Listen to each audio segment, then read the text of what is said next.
अभिमान आणि अहंकार यात एक पुसटशी रेषा असते.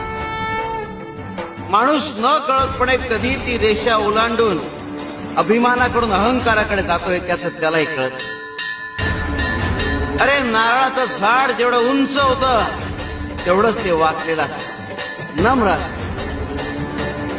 तुमची कला कौशल्य याच्या जोरावर जरूर मोठे व्हा, पण तुमचे पाय मात्र कायम जमिनीवर ठेवा.